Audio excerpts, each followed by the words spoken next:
नमस्ते all beautiful souls, divine talk में आप सभी का बहुत बहुत स्वागत है।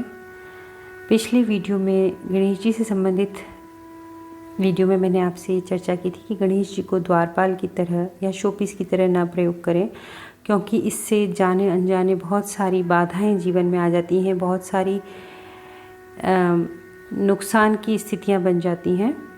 तो ऐसा न करें। उनको जैसा माँ गौरा पार्वती ने उनको प्रथम पूज्य की पदवी दिलाई है, तो उस पदवी का मान रखें और उनको यथोचित स्थान और सम्मान प्रदान करें। इस वीडियो में मैं आपसे ये चर्चा करने जा रही हूँ कि हम शुक्ल पक्ष के प्रथम बुधवार से अथवा गणेश चतुर्थी जो आने वाली है, उससे हम ऐसा क्या पाठ कर सकते हैं, क्या ऐसी हम आराधना कर सकते हैं जिससे कि हमारे कार्यों के सिद्ध होने की, सफल होने की संभावनाएं 100% बन जाएं, बाधाओं का निवारण हो जाए। उसके लिए आपको क्या करना है, क्योंकि गणेश जी से संबंधित पूजा है, तो गणपति भगवान की तस्वीर या मूर्ति जो भी आपके पास उपलब्ध है वो आपके पास होनी चाहिए। उसको आप चौकी पे या अपने मंदिर में ही, जहाँ पर वस्त्र बिछा हो, वहाँ पर आप गंगा जल के छींटे देकर, शुद्ध जल के छींटे देकर स्नान कराएं। मूर्ति है तो प्रॉपर आप कलशी जो होती है, छोटी कलश जो होती है जिसे कलशी भी बोलते हैं, उससे स्नान कराएं, लुटिया से, या फिर पुष्प से छींटे देकर या आशापाल के पत्ते से छींटे देकर। और जब ये कुछ ना उपलब्ध हो तो अनामिका उंगली, जिसे रिंग फिंगर कहते हैं, उसका प्रयोग किया जा सकता है। तस्वीर को पोंछ लें, मूर्ति को पोंछ लें, उनको जो भी गंध, सुगंध, इत्र, अगरू अगर आपके पास उपलब्ध है तो वह स्पर्श कराएं। उसके बाद उन्हें वस्त्र पहनाएं। वस्त्र यदि नहीं है तो मौली उनको अर्पित कर सकते हैं, वस्त्र के रूप में भी, और फिर उनको मौली के रूप में भी मौली अर्पित कर सकते हैं। इसके बाद उनको, आपके पास कुमकुम, चंदन, केसर, हल्दी यदि वस्तुएं उपलब्ध हैं तो उनका तिलक लगाएं। अक्षत चढ़ाएं। अक्षत मतलब जो चावल पूरा है, टूटा हुआ नहीं है, जिसका क्षय नहीं हो रखा है, वो अक्षत अर्पित करें। उनके प्रिय वस्तु का भोग लगाएं, मोदक, लड्डू और दुर्वा के कुछ जैसे बंडल जैसे बने होते हैं, आप उसको 5, 11, 21 इस रूप में, इस संख्या में चढ़ाएं। उससे वो बहुत प्रसन्न होते हैं। हल्दी से गणपति बहुत प्रसन्न होते हैं, यह अर्पित करें। और भी कोई आपका मन है श्रीफल रखने का, जिसे नारियल बोलते हैं, जटा वाला, जल वाला नारियल जो होता है, आप भोग प्रसाद नैवेद्य के रूप में रख सकते हैं। धूप दीप जलाकर रखें। हाथ में जल लें, जल के अंदर कुछ दाने चावल के, अक्षत के डालें, एक पुष्प लें और गणपति के सम्मुख संकल्प करें। संकल्प करने से क्या होता है, लोग सोचते हैं कि संकल्प करना बहुत कठिन चीज़ है, मंत्र आदि। किसी को कोई मंत्र, कोई श्लोक नहीं आते हैं, कोई बात नहीं है। जल साक्षी के रूप में होता है, वो दीपक साक्षी के रूप में होता है, देवता स्वयं साक्षी के रूप में होते हैं। जब आप जल, अक्षत और पुष्प हाथ में लेकर संकल्प करते हैं कि मेरा ये काम हो जाए, इस कामना से मैं इतने पाठ, इतनी माला जाप आपको अर्पित करूँगा या करूँगी, तो उस कार्य के होने की संभावनाएं और प्रबल हो जाती हैं, क्योंकि संकल्प से सिद्धि बहुत आसान हो जाती है।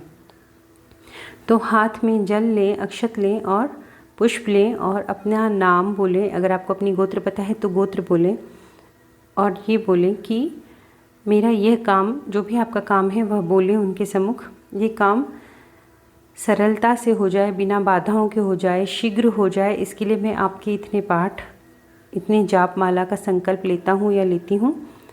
और फिर यह हाथ लिया हुआ जल आप उनके सम्मुख, देवता की मूर्ति के सम्मुख किसी पात्र में छोड़ दें, या अगर आप ज़मीन पे बैठकर पूजा कर रहे हैं तो धरती पे भी छोड़ सकते हैं।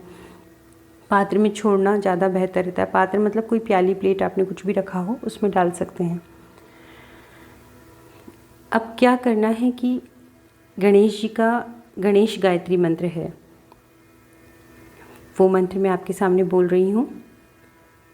ओम एकदंताय विद्महे वक्रतुंडाय धीमहि तन्नो दन्ती प्रचोदयात्। मैं दोबारा बोल रही हूँ।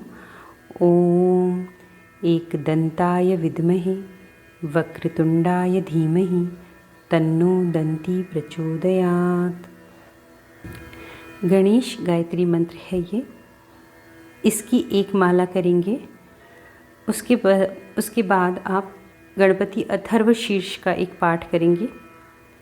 अथर्वशीर्ष का पाठ आपको गूगल पर चेक करने से मिल जाएगा, उसकी पुस्तक बाज़ार में मिल जाएंगी। गणेश गायत्री मंत्र का जो मूल स्तोत्र में जो जहाँ पर यह आया है वो गणपति अथर्वशीर्ष ही है, वहीं से ही इसका उद्भव हुआ है जो गणेश गायत्री मंत्र बनाया है। गणेश गायत्री मंत्र की एक माला, उसके बाद गणपति अथर्वशीर्ष का एक पाठ, उसके बाद गणेश जी के बीज मंत्र ओम गंग गणपतये नमः। बहुत सीधा साधा है, सभी को पता है। ओम गंग गणपतये नमः। इसकी 5, 7, 11 या 21 जैसी आपकी क्षमता है उस अनुसार आप माला का संकल्प ले लेंगे कि मैं प्रतिदिन बीज मंत्र की इतनी माला आपको अर्पित करूँगा या करूँगी।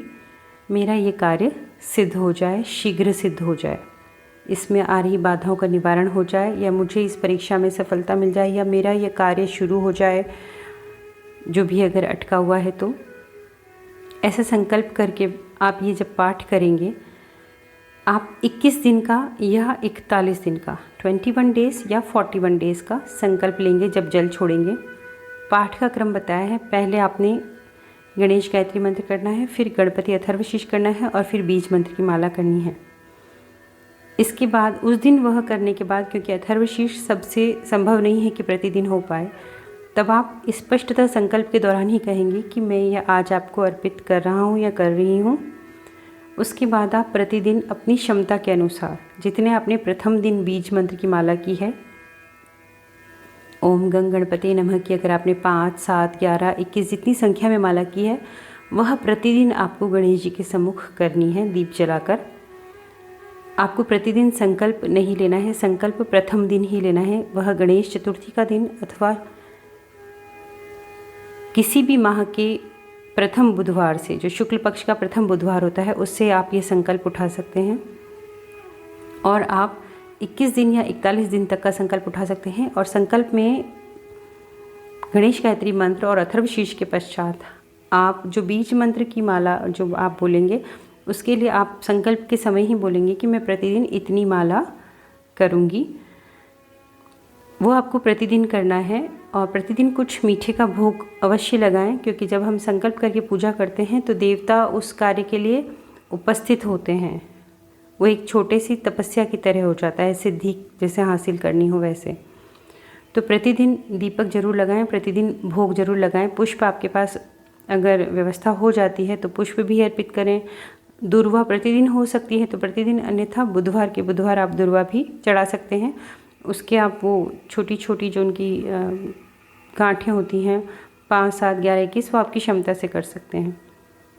21 या 41 दिन का संकल्प करके आप किसी मंदिर में जाकर गणेश जी को लड्डू का या मोदक का प्रसाद चढ़ाएं, पुष्पमाला चढ़ाएं, माथा टेक कर आएँ और विश्वास रखें कि ये कार्य अवश्य ही सिद्ध होगा। आप इस कार्य को करके देखिए, ये निश्चित है और आजमाया हुआ है। मेरे लिए तो जीवन रक्षक का भी काम किया है, इसलिए मेरी बहुत आस्था है इसमें। तो आप इसे करके देखिए कि ये आपके कार्यों को कैसे व्यवधान हटाता है कार्यों में से, और कैसे आपके कार्यों को गति प्रदान करता है, कैसे आपके शैक्षिक या आर्थिक जो भी आपके मनोरथ हैं वो कैसे परिपूर्ण करता है।